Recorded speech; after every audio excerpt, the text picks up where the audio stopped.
Hey guys, Ghost Flyer here. Several of you have asked me how I did my 700 flybarless conversion. This kit originally came in with a flybarred head on it, but I decided I wanted to do something a little bit different.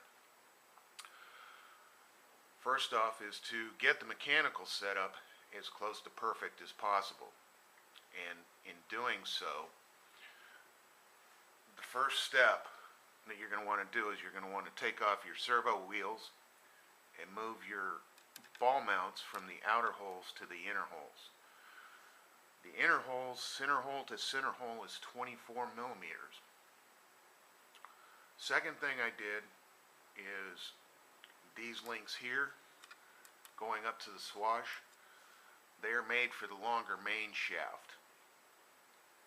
I reduced those to a starting point where there's 26 millimeters of metal showing.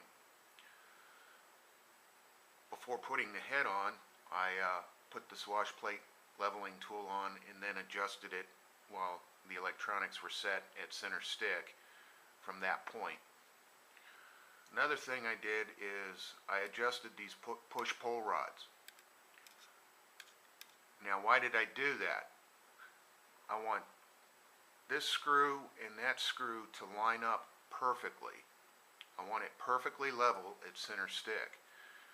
So I adjust my push rods, tightening one, loosening the other, or vice versa, so that when this is at center stick, this is perfectly level right across here.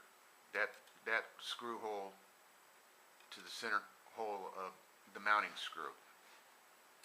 Once that's perfectly level, I use my swash leveling tool and then adjust my linkages to my swash to make sure that the swash is level. That all happens before putting the head on. Then what I did is I powered up the B-stacks and set its servo centering points. I don't remember exactly what step it is, just refer to your manual. I know that the steps are different between the revisions. I have a version 2 B-stacks. The new revision is version 3, and I believe the programming steps are a little different sequence. Now, a lot of folks are saying that their control arm linkages here are too long. Yes, that's true. The reason for this is because the original control arm linkages were designed for the full height main shaft. With the 3GX, they went to a main shaft that's, I didn't measure it out, it's about 15 to 20 millimeters shorter than the original. Therefore, the linkages that came with it are too long. If your linkage rods out of the package are 71 millimeters and you have the shorter main shaft, you need to cut those down to 65 millimeters. In other words, you take your Dremel with a grinding wheel on it and cut off 2.5 millimeters off of each side. Put these on and make sure that it's 83.5 millimeters from center hole to center hole here.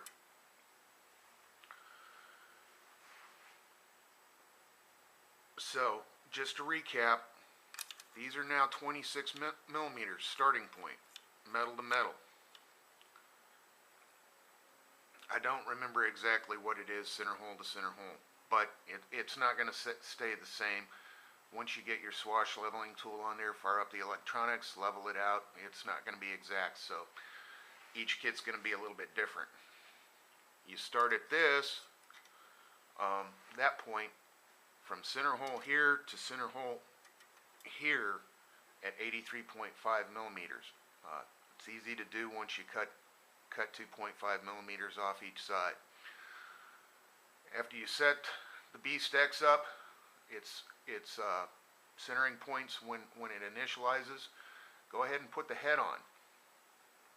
If you've done everything right, there should be a 2 millimeter gap between this locking collar when the arms are straight out at mid-stick. Now, for B-stacks, I'm going to swing this blade around here. I had to replace this ball and this ball with one that's shorter. Here, I'll try to zoom in on it here. Because the original swash balls have a spacer on them. Well, it's not focusing. So, anyways, why did I do that? There's a step in the BSTEX programming where you have to teach it 6 degrees of geometry. And the manual specifies that it wants to see a blue light on the control panel. With the original ball links, I could never get that. So what I did is I reduced those. As you can see, the ball links for the phasing elbows is what I call them. They stand out probably about 5 millimeters more than the ones going to the control rods to the blade grips. One thing I did not do on my setup, and I did not do on Brian's setup, I did not move the ball link on my control arm here, on my bell crank here, from the outer hole to the center hole. Why did I do that? I did that because I wanted it to be more responsive. Now you guys can do that if you want, or you can leave it where it's at. It's all up to you. Anyways, the manual recommends moving it in. I left it on the outer hole on purpose. And mine and Brian's, when we tell it to roll, it rolls on top of itself. It's just extremely responsive. So once again, to recap, you know, get your mechanical setup perfect, as near perfect as you can. Adjust these so that this lines up directly, perfectly level.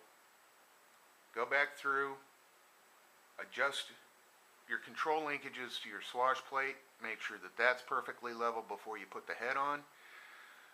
Once you do have the head on and you have these adjusted, put your pitch gauge on it, center stick it, adjust these links here so that at center stick you have 0 pitch, and then follow the rest of the programming steps through the BSTEX manual, and you should be dead on. On the BSTEX, we originally test flew it with the default gain settings. Found that was kind of uncomfortable.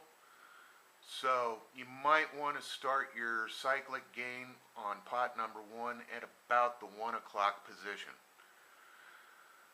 Adjust it from there, but both of these at the 1 o'clock position, you can lift the thing straight off the ground, and in our case, we can let go of the elevator rudder control, and it just sits there. So again, take your time, be careful, be safe. These helicopters are big enough to hurt you bad. Most of all, have fun. This Chaos kit is a great build. It's fun to fly. It's fun to build. It was fun to convert. Just have fun with it, guys.